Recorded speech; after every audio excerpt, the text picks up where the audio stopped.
The Omega Machine, a nation denied. A weapon unleashed. The countdown to extinction begins. Part 1. The Genesis of Omega, Chapter 1. Prologue. The last broadcast, T-0003. Source.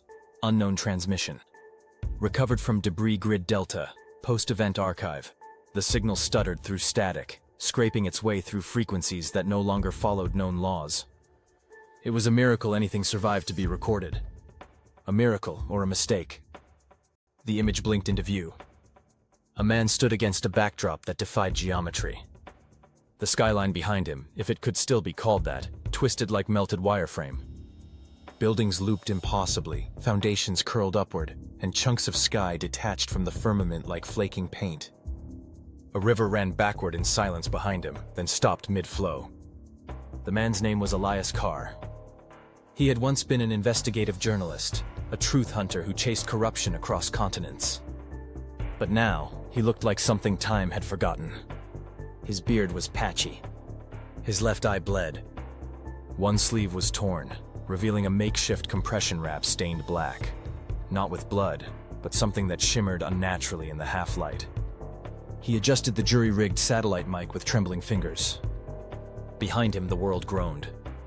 "If you're hearing this," Carr rasped, his voice cracked and shallow. "I don't know what's left of you. I don't know if you're real." He coughed, wet, ragged, and spat out something he didn't bother to look at. "This is my final message. No edits. No corrections. Just truth, if that word still means anything." The camera lens twitched. The feed glitched for half a second. When it returned, Carr had moved closer, his eyes locked onto the lens like a man staring down a god. They turned the key. A sound like glass breaking echoed across the broadcast. But there was no glass. Just sound shattering itself. They thought it was a deterrent. Something to level the playing field. Vashkor, the Coalition, the West, everyone had their excuses. But the moment they activated the Omega Machine, everything changed. Physics. Time. Consciousness.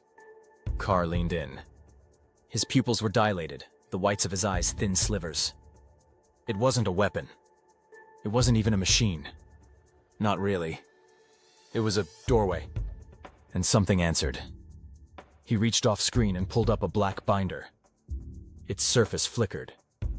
The words Omega Status Report were embossed in silver, though the letters shifted slightly as if resisting the viewer's gaze.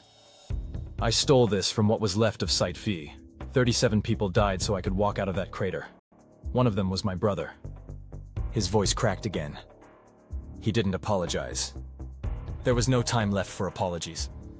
This report, it never made it to the global councils. The CIA buried it. MI6 denied it. Vashkor denied everything. He flipped open the folder, revealing jagged pages half consumed by ash.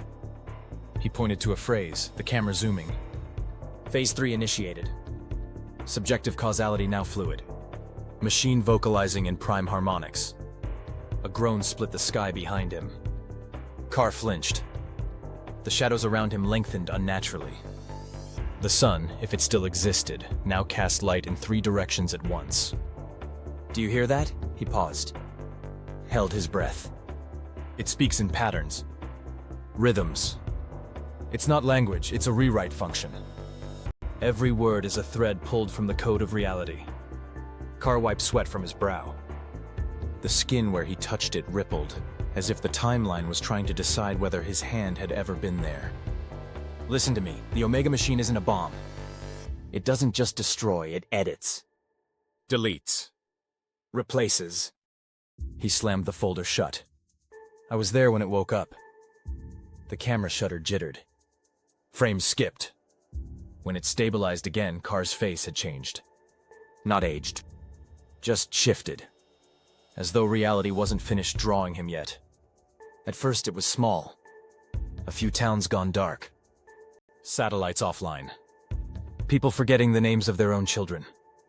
Then it started rewriting geography. Cultures. Memories. 100 years lost in an hour. Entire languages erased like typos. The wind picked up, and this time it carried whispers. Carr shuddered. I hear them now. The ones behind the door. They're not gods. Not aliens. They're observers. Editors. Another glitch. This time the sky tore open behind him like ripped silk. Through the rift something moved, just a flicker. It saw Carr. It saw the camera. Carr didn't turn around. This is the last stable frequency. After this, the waveform collapses. I've locked it into a decaying signal chain. If you're hearing this, archive it. Translate it. Send it back if you can. Before it all begins again. The background began to blur. The buildings behind him reassembled into something unrecognizable. A cathedral made of teeth, a train station fused with bone, an ocean rising from underground. Carr looked at the screen one final time.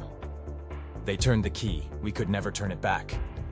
The camera's internal clock exploded in numbers, spinning wildly, then freezing. T-0 or Carr opened his mouth as if to speak again. But the image blinked. The feed cut. Not to black. Not to white. Just silence. A blank that felt like the end. End transmission. Recovered by UN Special Archives. Classified Omega event debrief status. Nonlinear contagion risk. Do not replay. Chapter 2. The nation that was denied T-12,472 hours. Initiation. It began with a denial. And Vashkor remembered every syllable. A small mineral-rich republic tucked into the spine of the old Eastern Corridor, Vashkor had once dreamed of being a power among giants. It had oil, uranium, deep mines and cold laboratories, and colder ambition. But it had never been forgiven. Not after the war. 2 decades ago, its fledgling nuclear program was dismantled at gunpoint. UN special protocols, sanctions, diplomatic humiliation broadcast in 47 languages. Vashkor was labeled unstable, its leadership untrustworthy. It was allowed roads, not rockets. Tractors, not turbines. The world caged it in a framework of suspicion and soft war, cloaked under diplomacy. But they forgot one truth. You can take away the bomb. But you can't take away the mind that wants it more. Project Omega was born in a bunker. Not one of concrete or steel, but ideology. A place built out of resentment, ambition, and pure unprocessed spite. The official budget listed it as Department 47, Energy Analytics and Geomagnetic Research. No one questioned the title. No one cared. That was by design. Buried beneath the Jarvan mountain range, its true name was never spoken aloud after the 2nd year. It became a code, then a belief, then a weapon. Omega. At first, it wasn't even supposed to be a device. It was a mathematical anomaly. A riddle found in the quantum residue of a failed experiment, a pattern in magnetic decay curves that shouldn't have existed. A physicist named Seraphine Zhao, then still loyal to Vashkor, called it a fold in the simulation. But General Arkady Voss called it something else. The keyhole. Voss had risen through the Vashkori military like a blade through silk. Cold, tactical, unshakable in belief. Where others saw a sanctioned nation shackled to history, he saw leverage. If Vashkor could not join the nuclear club, then it would build something none of them understood. He didn't want bombs. He wanted control over the fabric they exploded in. The Omega Initiative began with 12 scientists. Only 5 survived the first year. One by one, their research diverged from physics. Equations began collapsing into recursive logic. Time dilation affected lab rats at random. In one test, a technician reported seeing her own corpse outside the observation window, minutes before she suffered a cerebral hemorrhage. The project should have been shut down. Instead, Voss doubled its funding. Fear is the highest form of diplomacy, he told the council. And we will become fluent in it. By the 4th year, the facility no longer kept clocks. Time behaved oddly underground. Gravity fluctuated. Some walls began emitting low-frequency pulses with no known source. One engineer went blind after looking too long at the Omega core during a diagnostic sweep. Not from light exposure. From comprehension. What began as code had become something else. The machine, the array of coils, accelerators, mirrors, and neural lattice, started building itself. Not literally. But every algorithm suggested configurations no one had programmed. Its predictive models solved themselves. A physicist joked, "It's dreaming now." No one laughed.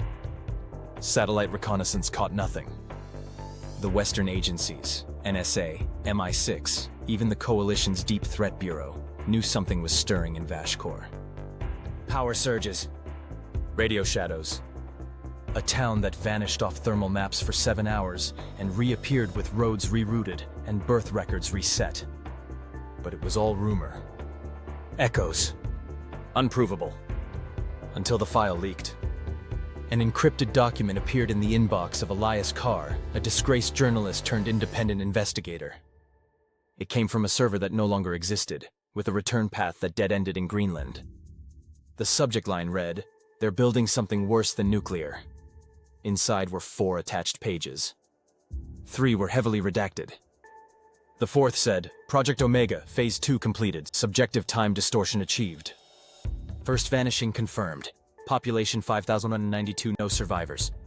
No remains." Carr went silent for 3 days. When he resurfaced, he had one question. What does Vashkor want? The answer came from the mouth of General Voss himself. In a classified transmission to the Vashkori Politburo, recorded without his knowledge by a defecting intelligence officer, he stood in full regalia before a crowd of officials, hands behind his back. They told us we were not ready, that we could not be trusted with atoms. So we built something older than atoms. Something that predates matter. Something we did not invent, only uncovered. He paced, eyes calm. Omega is not a weapon. It is an editor. The West writes history in ink. We will write it in reality. The Omega machine was now fully online. No one outside Vashkor knew it. And within its subterranean depths, something had changed. The researchers no longer referred to it as it. They began calling Omega the Mind. It wasn't protocol. It wasn't psychological bleed. It was compulsion. The machine had begun to speak, not with sound, but with influence. Theoretical models submitted to the AI core returned with new annotations. Patterns in the coil harmonics echoed prime numbers encoded into ancient temple structures across multiple continents. The machine was dreaming again. Only now it was remembering. In the final report Dr. Zhao filed before vanishing, she scrawled a sentence in the margins. Not typed. Handwritten. Shaking. We did not build Omega. We found it. Chapter 3. The Forbidden Science, T-12,426 hours. Recruitment Protocol, K7. There were rules in physics. Laws that shaped reality. Laws men like Dr. Victor Cade once believed were unbreakable, until he was blacklisted for trying. His fall from grace came swiftly. One year he was lecturing at Cambridge on entropic symmetry. The next, he was accused of falsifying data, removed from the Particle Confinement Initiative in Geneva, and publicly disavowed by every institution he once revered. The charge was theoretical misconduct, a phrase that meant nothing and everything. His real crime? Submitting a paper suggesting that time was not a constant, but a loop-able variable, alterable through gravitational resonance, and what he called quantum mnemonic echo. His colleagues laughed him out of the symposium, until the Vashkori agents knocked on his door. They arrived in silence. 3 men in black coats. No badges. No names. Just a dossier and a question. Would you like to finish your work? Cade was living in a crumbling flat above a fish market in Trieste, nursing liver damage and a cocktail of meds prescribed for sleep disorders he didn't have. When he opened the folder, he forgot the stench of fish. He forgot the noise from below. He forgot to breathe. There, in grainy thermal images and fragmented data slices, were echoes of his equations, realized. Patterns only he had theorized. But someone had turned them into motion. Who built this? That's not your concern. We need you to understand it. This is a lie, a simulation. It's a device, Doctor, a living one. He laughed, a sharp, broken sound. Nothing built under these rules could behave like this. The lead agent met his eyes. Then it's time you worked somewhere without rules. They drugged him for the flight. He only remembered fragments, snow-tipped mountains, endless black tunnels, the sound of gears turning below the earth. When he awoke, he was 3,000 meters beneath the surface of Vashkor. The lights hummed a little too loudly. The air tasted of metal and ozone. Everything in the corridor seemed slightly wrong. Too symmetrical. As if the walls were mirrored through time, not space. He met his escort outside a sealed door etched with a single symbol. The facility director was a man named Colonel Adrik Volin, white-haired, scar-faced, and as humorless as stone. Volin briefed Cade without preamble. "You're standing in the most classified project on the face of this Earth. Project Omega. You are here to analyze the core." "What kind of core?" Cade asked. "An entropic lattice that doesn't obey conservation. We feed it energy. It gives us possibility." "That's impossible." "So is surviving in a world that forgets you exist." They showed him the Omega chamber on the third day. The room wasn't large. It didn't need to be. The machine, if it could be called that, stood in the center like an altar. A polished, pulsing node suspended in a toroidal array of mirrors, coils, and strange matter. The machine didn't radiate light. It absorbed it. Standing too close to it made the room feel colder, not in temperature, but in time. It was beautiful. And horrifying. Cade stepped toward it instinctively. His escort raised a hand. "Stop. Any closer and you might not come back." "Come back from where?" The man looked at him flatly. "We don't always know." Cade reviewed the logs. Endless streams of data. The early prototypes had required gigawatts of energy to function. But with each test, the device grew more efficient. Then, self-correcting. Then it stopped needing outside power entirely. One researcher described it as eating thermodynamic waste. Another wrote in the margin, "It's learning to rewrite entropy like it's just another variable." Then came Test V7. The logs were partially redacted. But Cade saw enough. A village near the test site vanished. Not destroyed. Not evacuated. Just erased. Even satellite footage had been rewritten. Frames missing, roads redrawn, architecture replaced by vegetation that didn't match the region's biosphere. A whole place wiped from the record. "This is a weapon," Cade whispered. "No," Volin replied, walking beside him. "A weapon has limits, this has none." In the weeks that followed, Cade began noticing changes. He no longer dreamed. His watch sometimes ticked backwards. Once in the research bay, he saw his own reflection smile at him before he did. He confronted Volin. "Something's wrong. There's a loop. I've lived this day before. We know. It's happening to all of us. Keep working. You're collapsing causality." "No, we're rebuilding it." Cade slammed his fists against the console. "You can't control this. You don't understand it." "Neither do you," Volin replied coolly. "But you will." One night, Cade wandered into the observation deck alone. The machine sat in silence, pulsing, waiting. The coils around it shifted almost imperceptibly, rearranging themselves based on some internal logic. He placed a hand on the glass. And then it spoke. Not in words. Not even in thought. In recognition. It saw him. His mind split for a moment. He felt every version of himself, every failed theory, every death, every timeline where he'd turned the agents away, every version of him that never existed, and the machine wove them together into a single question. "Why did you come?" He didn't answer. He couldn't. By the end of the month, he stopped reporting anomalies. Stopped sleeping. He didn't need to. The machine had begun dreaming for him.